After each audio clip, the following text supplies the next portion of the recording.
ꯊꯕꯛ ꯈꯜꯂꯕꯅꯦ ꯁꯥꯗꯅ ꯑꯃꯒ ꯑꯃꯨꯛ ꯆꯥꯛ ꯆꯥꯅ ꯑꯃꯒꯤꯗ ꯑꯃꯨꯛ ꯄꯨꯟ ꯇꯧꯗꯅ ꯂꯩꯔꯕꯅꯤꯅ ꯇ꯭ꯔꯦꯅꯤꯡꯒꯤ ꯆꯠꯅꯕ ꯍꯪꯆꯤꯠꯇ ꯉꯥꯏꯔꯕꯅꯤ ꯍꯥꯏ ꯀꯥꯟꯗꯨꯗ ꯂꯥꯛꯄꯗꯣ ꯃꯥꯒꯤ ꯅꯧꯅ ꯈꯪꯅꯖꯕꯤ ꯅꯨꯄꯤꯗꯨ ꯎꯅꯔꯝꯃꯤ꯫ ꯕꯦꯕꯤ ꯄꯦꯔꯤ ꯄꯦꯔꯤ, ꯗꯥꯗꯥ ꯅꯪꯁꯦ ꯆꯍꯤꯃꯨꯛꯇꯤ ꯎꯕ ꯐꯪꯉꯔꯣꯏꯀꯣ? ꯂꯥꯛꯄꯁꯨ ꯅꯨꯡꯉꯥꯏꯇꯅ, ꯎꯕꯗ ꯅꯠꯇꯦ ꯋꯥꯔꯤꯁꯨ ꯇꯣꯏꯅ ꯁꯥꯕ ꯐꯪꯉꯣꯏꯗꯣꯏꯅꯤ꯫ ꯑꯁ ꯊꯋꯥꯏꯁꯦ ꯌꯥꯝ ꯋꯥꯏꯗ ꯑꯩ ꯁꯤ ꯃꯌꯥꯝꯁꯦ ꯈꯟꯕꯗ꯫ ꯅꯣꯏꯒꯤ ꯇ꯭ꯔꯦꯅꯤꯡ ꯃꯐꯝꯗꯨꯕꯨ ꯁꯦꯡꯅ ꯐꯣꯟꯒ ꯑꯝꯇ ꯄꯥꯏꯕ ꯌꯥꯗꯦꯅ ꯍꯥꯏꯕ꯭ꯔꯕ?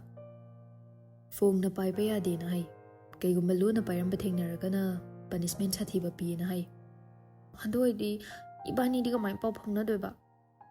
ꯍꯞꯇꯥ ꯑꯃꯗꯅꯦ ꯑꯃꯨꯛꯇꯤ ꯁꯨꯇꯤ ꯄꯤꯒꯅꯤ, ꯑꯗꯨꯗ ꯑꯩ ꯉꯝꯅꯕ ꯄꯥꯎ ꯐꯥꯎꯔꯛꯀꯦ꯫ ꯅꯪꯗ ꯐꯣꯟ ꯅꯝꯕꯔꯗꯣ ꯁꯤꯟꯈꯤꯅꯨ꯫ ꯍꯣꯏ ꯁꯤꯜꯂꯣꯏꯒꯦ꯫ ꯑꯩ ꯁꯤꯗꯩꯗꯤ ꯌꯨꯝꯗ ꯑꯆꯥꯄꯣꯠ ꯆꯥꯅꯕ ꯄꯤꯕ ꯄꯩꯁꯥꯁꯨ ꯇꯨꯡꯁꯤꯜꯂꯒꯅꯦ ꯗꯗꯥꯒꯤ ꯇ꯭ꯔꯦꯅꯤꯡ ꯃꯐꯝꯗ ꯆꯥꯅꯕ ꯑꯆꯥꯄꯣꯠ ꯊꯥꯔꯛꯀꯦꯀꯣ꯫ ꯑꯩꯅ ꯇꯣꯂꯣꯞ ꯐꯪꯕꯒꯁꯨ ꯅꯪꯒꯤ ꯑꯆꯥꯄꯣꯠ ꯆꯥꯅꯕ ꯄꯩꯁꯥ ꯄꯤꯗꯣꯏꯅꯤ꯫ ꯕꯦꯕꯤ ꯈꯝꯕꯜꯂꯞ ꯇꯧꯕ ꯃꯑꯣꯡꯗ, ꯇ꯭ꯔꯦꯅꯤꯡ ꯃꯐꯝꯗ ꯅꯨꯄꯤ ꯄꯨꯂꯤꯁꯁꯨ ꯌꯥꯎꯗꯣꯏ ꯅꯠꯇ꯭ꯔꯥ?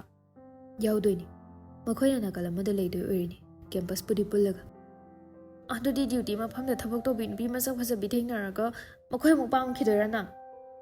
ꯂꯥꯛꯄ ꯄꯥꯝꯂꯣꯏ ꯍꯥꯏꯕꯩ ꯃꯇꯥꯒꯨꯝ ꯃꯉꯛ ꯍꯥꯏꯔꯒ, ꯃꯈꯣꯏꯗꯤ ꯑꯔꯤꯕꯤ ꯑꯣꯏꯔꯝꯃꯅꯤꯗ, ꯑꯩꯗꯤ ꯅꯨꯄꯤ ꯑꯔꯤꯕꯤ ꯄꯥꯝꯗꯤ, ꯑꯗꯨꯗꯤ ꯗꯦꯕꯤꯠꯅ ꯄꯥꯝꯗꯧꯕ ꯅꯨꯄꯤ ꯚꯔꯖꯟꯅꯤ꯫ ꯕꯦꯕꯤ ꯃꯄꯨꯛꯅꯤꯡ ꯅꯨꯡꯁꯤꯔꯝꯕꯗꯨ ꯇꯣꯛꯂꯒ, ꯑꯗꯨꯗꯤ ꯗꯗꯥꯅ ꯄꯥꯝꯃꯤꯁꯤꯅ ꯀꯅꯥ?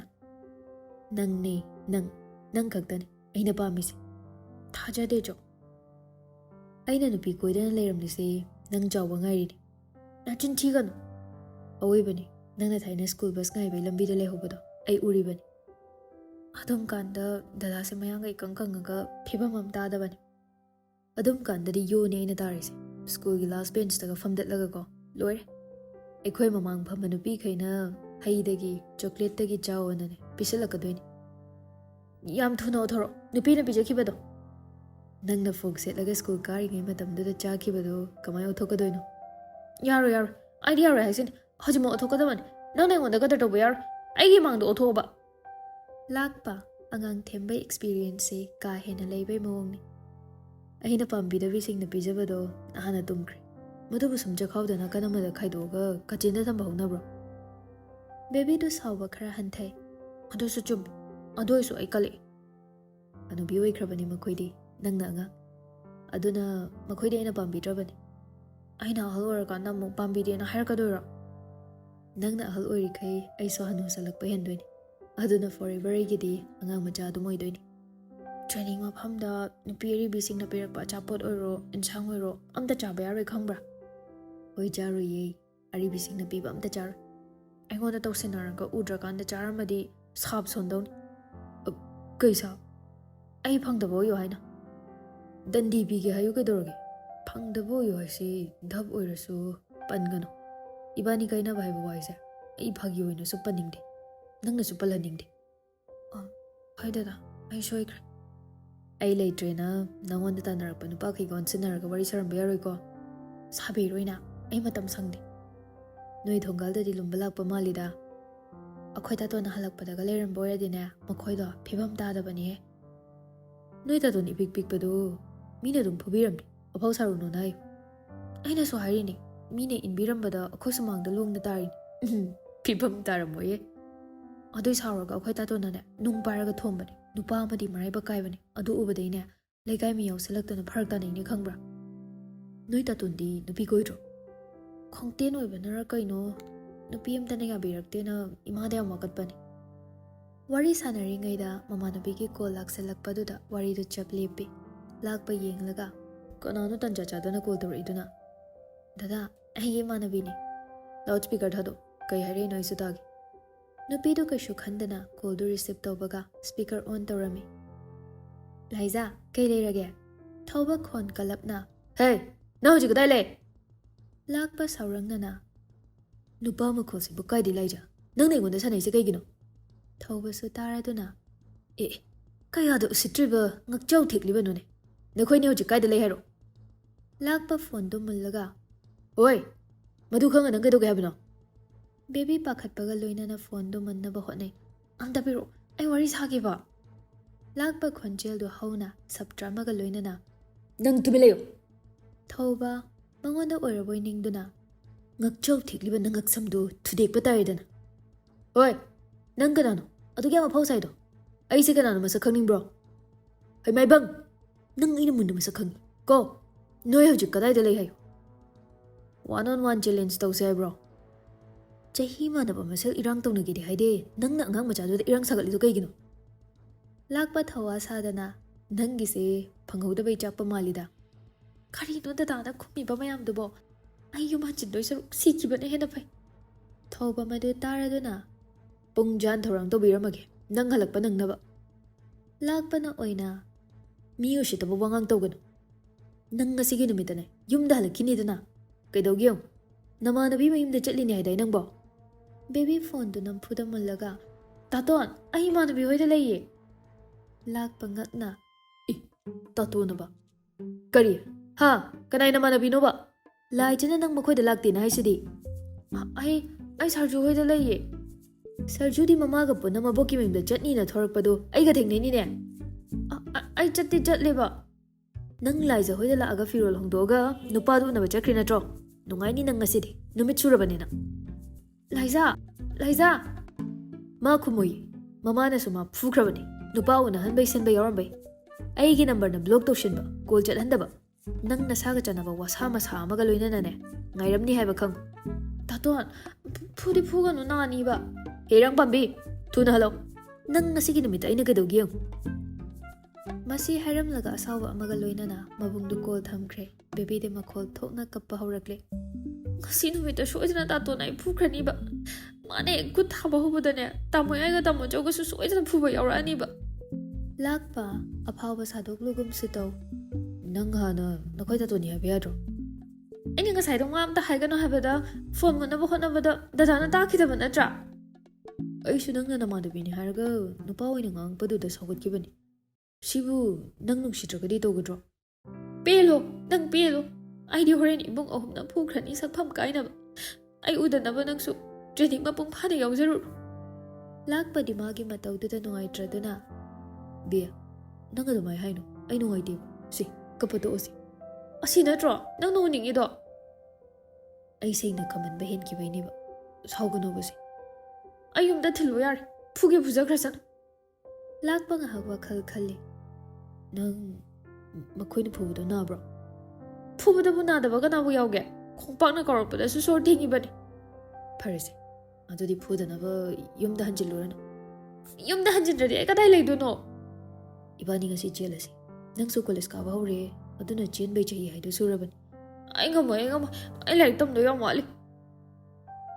Lakpa mabu themna ba hotnai lai tam bai dama athingba thamoi akhoi da leraga graduation da nati master loishalaga ne phd phau ta hondoini ai kiro da nangna bu ba madi athingbam da tham phd tawbadi mina koina changena haidudi changasan full support nangna pamdre tawraroi aigi thagi tolop oina panarage harasu aigidi yadoini. Baby masu WakhaL haifet khallaga noi ma baba na ai chalapagi dalabu chaibiradi joy nupi chenba bugai chaidoiba chaiba tokro nangi pau handoknabaga thindoknabaga tobai ko chenba da sangoidoi ai bo chela trane hojikti pungsungali noi ta ton hoiga thengnaroi mapam da koirukis achapot ka mem charukis aduga numidang tarakandane RB hoidara David hoidara changurase makhoi da kai gya chendoini aidudi makhoi thaidoini ngamara ai mi mayumda thaiba tal noi da direct pusal kai no da nang ai wa dudi adu erga hotel loin thairasira ai bo ngang ni aina sanabadi yar hojikan pau ja yam taribani chen be kau thoga hotel da nabi mathanda thamam bai wari mayam su tarabani adu imana ba yumda thaisi haridana ai ngamoi mi mayumda thaiba su pamde nupa thoda da yumda direct pusalo asinga modo yadi ai bu yumda direct thinjilam ibunga humna ai bu phubudo uraga nang hanko na yumda thinbadi wer makoina nang phubibado ai yengba gamoiba adu eradi aina haiba yabiba taba. Lakpa nungshiruba kaubanina hoi nangna haibado ai yargi nangsu kapato adugane ibani su nungaiba WakhaL khallasi as amu ko dawsale ene yarse off thamjalo yum yoba ngangani chendorasidi kadai nang phone piro ingonda baby ꯐꯣꯟꯗꯨ ꯄꯤꯒꯦ ꯇꯧꯕꯗ message ꯂꯥꯛꯏꯗꯨ ꯎꯔꯝꯃꯤ. ꯂꯥꯏꯖꯅꯦ. ꯀꯩ ꯍꯥꯏꯅꯣ? ꯅꯪ call ꯄꯥꯏꯔꯛꯇ꯭ꯔꯦ. ꯑꯗꯣ ꯃꯦꯁꯦꯖꯁꯤ ꯎꯔꯗꯤ ꯉꯁꯤ ꯅꯨꯃꯤꯠꯇ ꯅꯪ ꯌꯨꯝꯗ ꯍꯜꯂꯛꯑꯅꯨ. ꯅꯣꯏ ꯇꯥꯃꯣꯆꯧ ꯍꯣꯏꯗꯁꯨ ꯄꯥꯎ ꯄꯤꯈ꯭ꯔꯕꯅꯤ. ꯆꯦꯛꯁꯤꯟꯅ ꯂꯩꯌꯨ. ꯑꯩꯁꯨ ꯏꯃꯥꯅ ꯐꯣꯟ ꯂꯧꯁꯤꯟꯅꯤ ꯍꯥꯏ. ꯀꯣꯟꯅ ꯄꯥꯎ ꯐꯥꯎꯅꯔꯁꯤ. ꯂꯥꯛꯄ ꯐꯣꯟꯗꯨ ꯂꯧꯔꯒ ꯑꯣꯐ ꯊꯝꯖꯤꯜꯂꯤ. ꯋꯥꯈꯜꯁꯦ ꯏꯪꯅ ꯆꯤꯛꯅ ꯉꯥꯏꯍꯥꯛ ꯂꯩꯊꯣꯛꯁꯤ. ꯉꯧꯕ ꯇꯧꯕ ꯑꯌꯥꯏꯕ ꯅꯪꯅ ꯆꯥꯅꯤꯡꯕ ꯂꯣꯏ ꯄꯤꯖꯔꯒꯦ. ꯇ꯭ꯔꯦꯅꯤꯡ ꯆꯠꯂꯝꯗꯥꯏꯒꯤ ꯃꯔꯤ ꯃꯇꯥ ꯃꯌꯥꯝꯅ ꯄꯤꯔꯛꯄꯩ ꯄꯩꯁꯥꯁꯦ ꯃꯔꯥꯡ ꯀꯥꯏꯅ ꯌꯥꯎꯔꯤꯕꯅꯦ.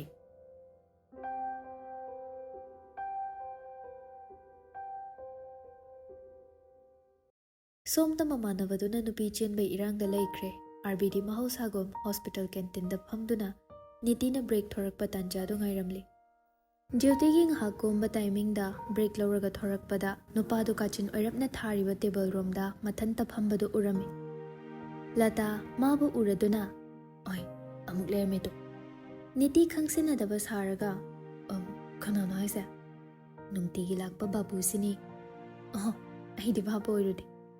ꯃꯍꯧꯁꯥꯒꯨꯝ ꯆꯥꯒ ꯆꯥꯅꯕꯒ ꯂꯧꯗꯨꯅ ꯑꯍꯥꯡꯕ ꯖꯒꯥꯗ ꯐꯝꯊꯩ. ꯂꯇꯥꯅ ꯁꯥꯒ ꯁꯥꯕꯅꯦ. ꯏꯁꯤꯡ ꯃꯆꯨ ꯑꯋꯥꯎꯕꯒꯤ ꯍꯥꯐ ꯁꯔꯠꯁꯦ ꯃꯉꯣꯟꯗ ꯌꯥꯝ ꯄꯛꯆꯗ꯭ꯔꯣ? ꯅꯪ ꯌꯥꯝ ꯄꯥꯝꯕ ꯃꯥꯜꯂꯦ. ꯃꯁꯥꯗ ꯍꯥꯏꯒꯦ ꯍꯥꯏꯔꯨꯔꯣ. ꯇꯥꯏꯡꯗꯦ ꯑꯁꯤꯕꯨ ꯋꯥꯅꯦꯅ. ꯀꯦꯟꯇꯤꯟ ꯆꯠꯇꯣꯏ ꯇꯜꯂꯕꯅꯦ ꯏꯕꯦꯝꯃ. ꯅꯪꯅ ꯃꯥꯒꯤ ꯋꯥꯔꯤ ꯑꯃꯨꯛ ꯁꯥꯔꯛꯀꯅꯤ ꯈꯟꯕꯗ. ꯃꯊ꯭ꯋꯥꯏ ꯅꯨꯡꯉꯥꯏꯇꯕ ꯃꯥꯜꯂꯦ ꯉꯁꯤꯗꯤ. ꯉꯁꯥꯏ ꯑꯌꯨꯛꯅ ꯂꯥꯛꯈ꯭ꯔꯕꯅꯤ. ꯅꯤꯇꯤ ꯈꯪꯅꯤꯡꯅ ꯃꯌꯨꯝꯗꯒ ꯍꯟꯗ꯭ꯔꯖꯥꯠꯂꯣ ꯁꯤꯕꯣ? ꯍꯟꯗꯕ ꯃꯥꯜꯂꯦ. ꯆꯥꯛꯁꯨ ꯆꯥꯔꯝꯃꯣꯏ. ꯀꯣꯐꯤꯔ ꯆꯥꯔ ꯑꯃꯗꯤ ꯄꯨꯛ ꯍꯥꯡꯕ ꯃꯇꯝꯗ ꯇꯣꯏꯅ ꯊꯛꯏꯁꯦ. ꯆꯈꯥꯎ ꯁꯣꯛꯑꯗꯤ ꯑꯩꯈꯣꯏꯗ ꯌꯦꯡꯉꯣꯅ ꯁꯣꯏꯗꯅ ꯆꯪꯉꯛꯀꯗꯣꯏꯅꯤ. ꯑꯗꯨ ꯑꯣꯏꯗꯤ ꯅꯪꯅ ꯄꯥꯝꯖꯕꯗꯣ ꯍꯦꯛ ꯊꯣꯛꯑꯦꯗꯅ. ꯇꯥꯏꯡꯗꯦ ꯑꯁꯤꯕꯨ ꯃꯤꯅ ꯇꯥꯔꯒ. ꯑꯩꯁꯦ ꯐꯅ ꯈꯜꯂꯔꯣꯏ. PG ꯑꯦꯛꯖꯥꯝ ꯊꯥꯅꯤ ꯈꯟꯕꯗꯅꯦ ꯑꯩ ꯃꯊꯥ ꯁꯥꯕ ꯍꯧꯔꯕꯅꯦ. ꯑꯄꯥꯝꯕ ꯈꯟꯗꯣꯛꯄ ꯍꯧꯔꯕꯣ? ꯑꯗꯨꯏ ꯅꯠꯇꯦꯗ. ꯈꯟꯗ꯭ꯔꯤꯕꯁꯤ ꯄꯨꯄꯥꯅ ꯃꯄꯥꯟ ꯂꯝꯗ ꯆꯠꯄ ꯌꯥꯔꯣꯏ. ꯏꯃꯥꯅ ꯃꯔꯣꯜ ꯑꯃ ꯃꯥꯅ ꯑꯄꯥꯝꯕ ꯕ꯭ꯔꯥꯟꯁ ꯈꯟꯗꯧꯅꯤ. ꯑꯗꯨꯗꯤ ꯅꯪꯒꯤ ꯐꯠꯇꯅꯕ ꯑꯝꯇ ꯍꯥꯏꯕꯁꯨ ꯅꯠꯇꯅ ꯁꯤꯗ ꯀꯩ ꯃꯊꯥ ꯁꯥꯅꯤꯡꯉꯥꯏ ꯌꯥꯎꯒꯦ? ꯈꯪꯗꯦꯗ. ꯑꯩ ꯏꯁꯥꯒꯤ ꯑꯄꯥꯝꯕꯁꯦ ꯀꯩꯅꯣ ꯍꯥꯏꯕꯁꯦ ꯅꯣꯡꯃꯇ ꯁꯨꯛꯈꯪ ꯍꯪꯕꯤꯗꯦ. ꯅꯪꯅꯗꯤ ꯑꯄꯥꯝꯕ ꯅꯣꯡꯃꯇ ꯐꯣꯡꯗꯣꯛꯇ꯭ꯔꯣ?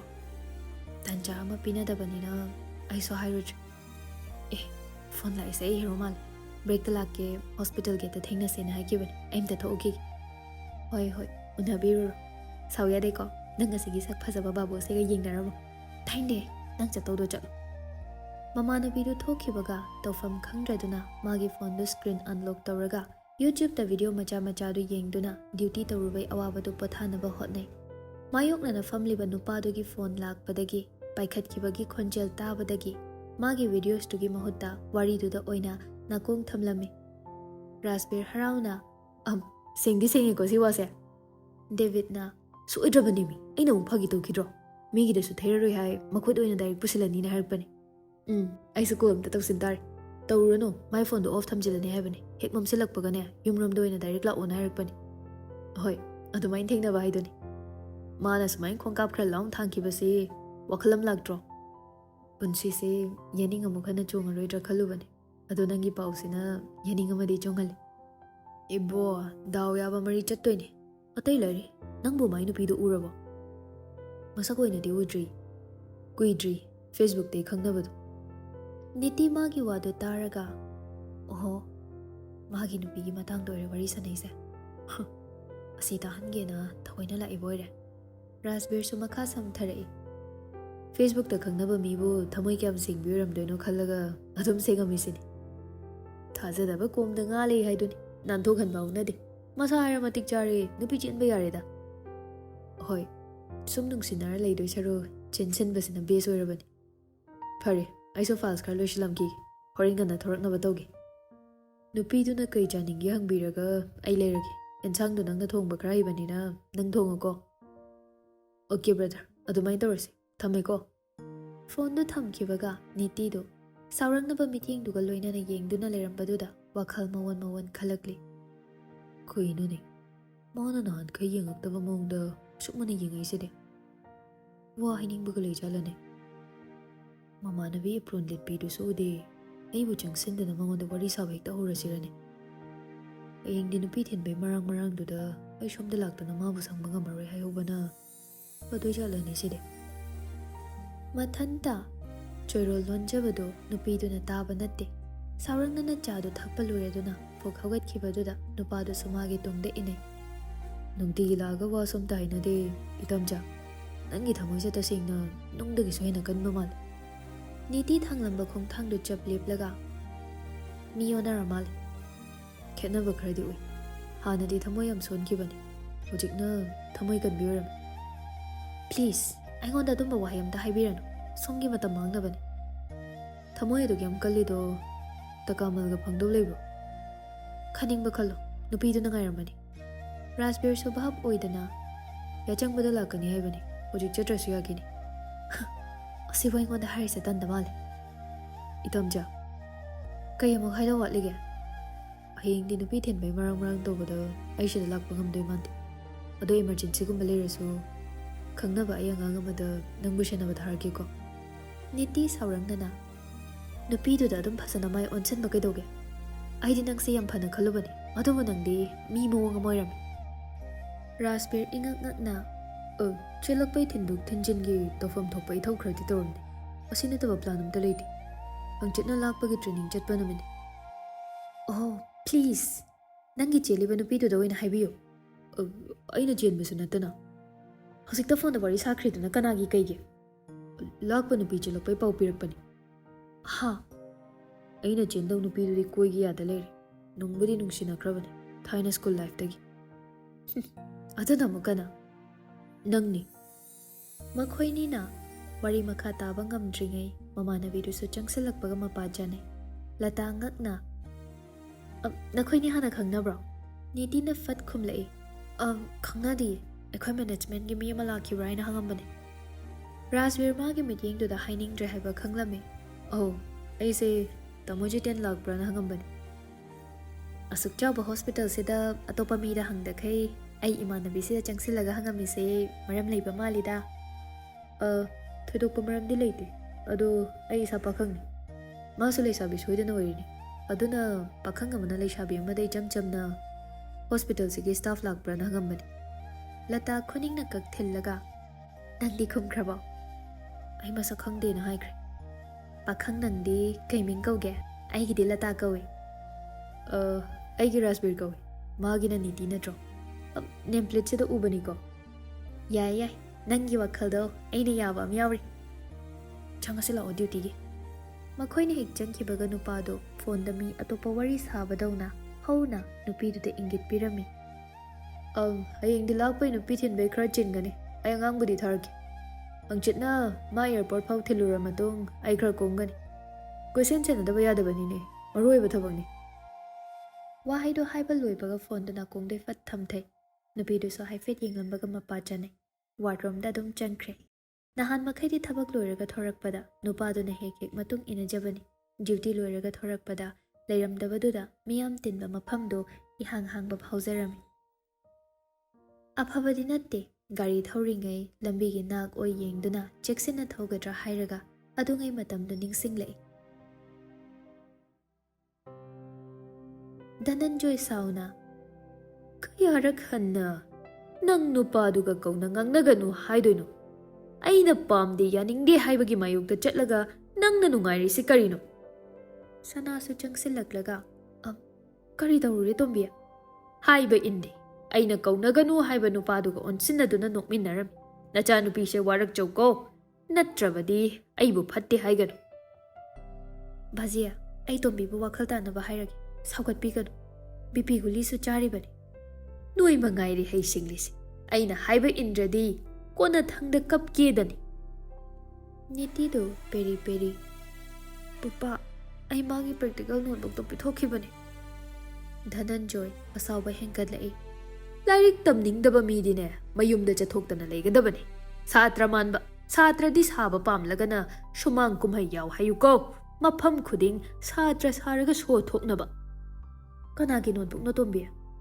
ꯅꯆꯥꯅꯨꯄꯤꯁꯦ ꯃꯁꯥꯒꯤ ꯄ꯭ꯔꯦꯛꯇꯤꯀꯦꯜ ꯏꯕ ꯍꯦꯟꯗꯣꯛꯇꯅꯅꯦ ꯃꯤꯒꯤꯁꯨ ꯏꯕꯤꯔꯕꯅꯤ꯫ ꯈꯔꯁꯨ ꯀꯨꯞꯊꯅ ꯑꯉꯥꯡꯁꯦ ꯀꯔꯤ ꯇꯧꯔꯤ ꯀꯩꯗꯧꯗꯦ ꯍꯥꯏꯕꯗꯣ ꯌꯦꯡꯁꯤꯟꯕ ꯐꯕꯅꯤ꯫ ꯚꯥꯖꯤꯌꯥ, ꯑꯩꯁꯨ ꯌꯦꯡꯁꯤꯟꯕ ꯌꯥꯕꯗꯤ ꯌꯦꯡꯁꯤꯜꯂꯤ꯫ ꯎꯅ ꯎꯅ ꯌꯥꯔꯛꯇꯕꯩ ꯊꯕꯛꯁꯦ ꯍꯟꯖꯤꯟ ꯍꯟꯖꯤꯟꯅ ꯑꯩꯒꯤ ꯄꯨꯟꯁꯤꯗ ꯊꯣꯛꯍꯟꯒꯅꯨꯀꯣ꯫ ꯍꯣꯏ ꯚꯥꯖꯤ꯫ ꯑꯦꯛꯖꯥꯝ ꯀꯨꯏꯗ꯭ꯔꯦꯗꯥꯏ, ꯂꯥꯏꯔꯤꯛ ꯄꯥꯅꯕ ꯇꯧ, ꯀꯥꯟꯅꯗꯕꯗ ꯋꯥꯊꯤ ꯋꯥꯔꯦꯝ ꯇꯧꯗꯅꯅꯦ ꯃꯇꯝ ꯃꯥꯡꯍꯟꯒꯅꯨ꯫ ꯍꯣꯏ papa. Hay, kanagi notebook sinbirurino? Imanaba amagini. Tombiya, imana nangbu kayarak chay ngangi. Nang pupagi asawbasu khangi nadro. Lairikta thawai yawdawa matamda nangna irangrumda oina onsinbase manasu pamjadabaini. Ima, aidi chumna khaki mana haide haiba mapado singatpibani. Imana nangbu miyamangda changtadana thamise. Mina aigi ithakdadi wa nganghanba pamde. Maru oina aibu pokpa bajise magi apambada indaba tawsi. Hoi ma. Aisu thabak yami ungta loisilukige. Makhataba wari sadawsu yam leiribani ko. Mama thokibaga mathanta WakhaL mawon khalakli. Aina magidama asung yam khonthi charise. Manadi kaisu khangamoi ko. Aiga magage marakta ehenba mari amata leibasu nate. Makoina asung yam saharsina kaigi. Madi aigi marupni. Marupsu nate. Nomata mana ai mamagi mamanabini khankiba leite. Aduga Nungshikol koigi haibasu leite. Suknagi wari saba masi khakni. Kanasu thoknadaba maga aiga loinariba mawngse yamna kaiba haibadu oiradra. Arbiya, nangdi aina sariba mathase sukhang khangdana dum leireko. Malangda thorpa gariduna masagi thongal mapa yausalakpa khanghaude. Ngasai makai inaraktraba nupado taumai hoigi thongal mapa oirapna khamlaga leibra haina yengle. Adusu leiramde.